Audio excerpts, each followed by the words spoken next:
বয়ান করছেন। তো এই মহিলা রোড বাজার, এই বাজার আমাদেরই সকলের। আমরা এই এলাকায় বড় হয়েছি, বেড়ে উঠেছি।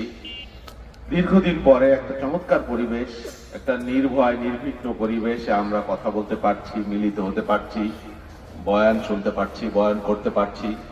এটা আল্লাহ তাআলার অশেষ নিয়ামত এবং শুকরিয়া আমরা মনে করি।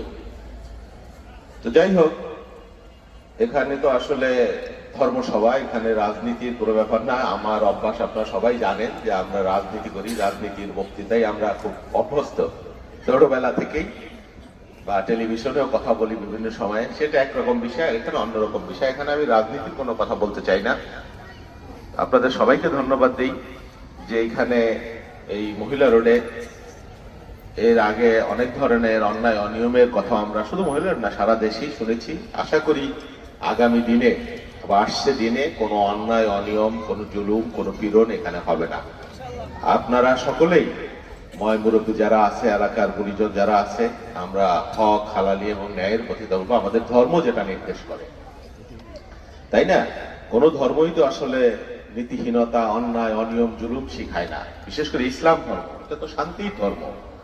হ্যাঁ, এই ধর্মের মধ্যে কোনো জুলুম, পীড়ন, ব্যভিচার বা অন্যায় এগুলো এই ধর্ম মেনে নেয় না। পাশাপাশি অন্য ধর্মের যে স্বাধীনতা, তাদের যে কাজকর্ম, সেটাও এই ইসলামে চমৎকার ভাবে বর্ণনা করা হয়েছে।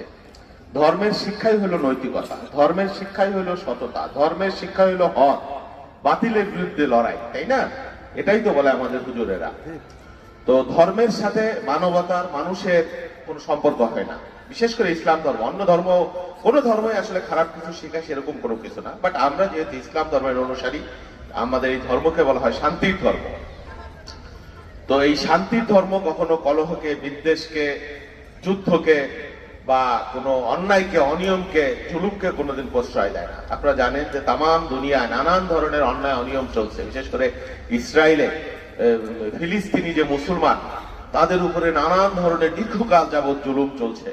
আমরা কোনো কিছু করতে পারি না। আমরা শুধু আল্লাহ তার কাছে প্রার্থনা করতে পারি যে সারা দুনিয়ার এই যে চীনের উইঘরে, সেখানে মুসলমানদের উপরে নানান রকমের পীড়ন শুধুমাত্র ধর্মের কারণে। তো এই আল্লাহ যেন তাদেরকে হেফাজত করে এবং আমরা তাদের জন্য দোয়া করব, এবং যে যেখানে আমরা যে অবস্থায় যতটুকু পারি এর বিরুদ্ধে আমরা প্রতিবাদ করব, শান্তিপূর্ণভাবে কথা বলবো। সাম্প্রতিক সময় আমাদের দেশে একটা সংকট। আপনারা তো এখানে সবাই মুসলমান, প্রায় এক সজীব গোট আছে হিন্দুদের মধ্যে। যাই হোক, তো এই যে এলাকা, আমাদের এলাকাটা কিন্তু দীর্ঘকাল, শাশ্বত কাল ধরে হিন্দু মুসলমান আমরা একসাথে বসবাস করছি, নাকি করি নাই?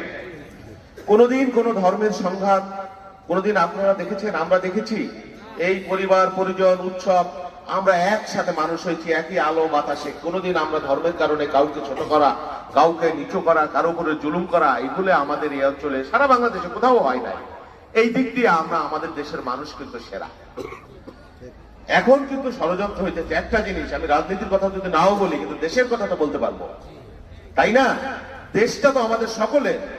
এই বাংলাদেশ, এই দেশে আমরা জন্মেছি। ভালো হোক, খারাপ হোক, গরিব হোক, দুঃখী হোক, এই দেশটাই তো আমার। এই দেশের আলো বাতাসে বড় হয়েছি।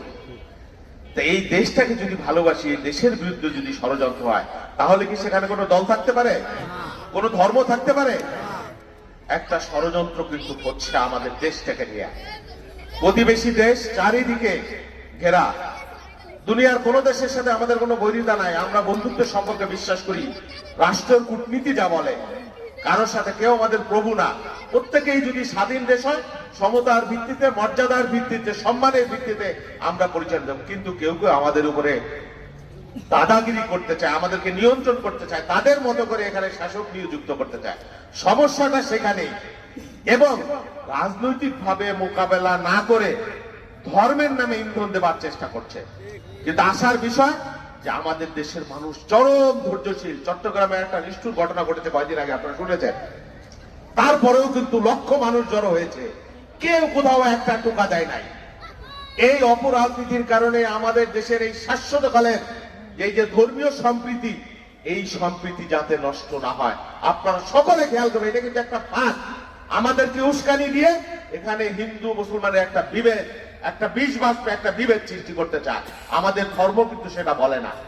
কোনোদিন এলাও করে না কোনো নিরীহ হিন্দু সমাজের কারণে, ধর্মের কারণে, তার কারণে আমরা নিপীড়ন করব। আমাদের ইসলাম ধর্ম সেটা এলাও করে না। বা তার ধর্মের প্রতিষ্ঠানের নামে উপাসনাগারে আমরা হামলা করব, এইটা যেন কোনোদিন আমাদের দেশে না হয়। আমাদের এলাকায় তো হতেই পারবে না, এগুলো আমরা এলাও করবো না, নাকি বলেন সবাই?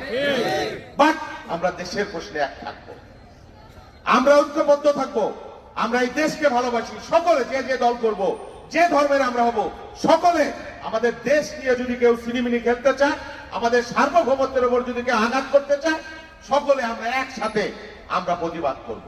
এটাই তো কথা। তো সেই জন্যে আজকে বলি, মানে আসার কথা কি, দেখেন ঢাকায় বিশ্ববিদ্যালয়ে গতকাল রাতে মিছিল হয়েছে, আজকে মিছিল হয়েছে, সেখানে জগন্নাথ হলের হিন্দু ছেলেরাও তারাও বুঝতে পারছে যে এটা তাদেরকে বিপদে ফেলা, আমাদের দেশকে বিপদে ফেলার ষড়যন্ত্র। তো যাই হোক, আমি আর আজকে কোনো কথা বাড়ালাম না।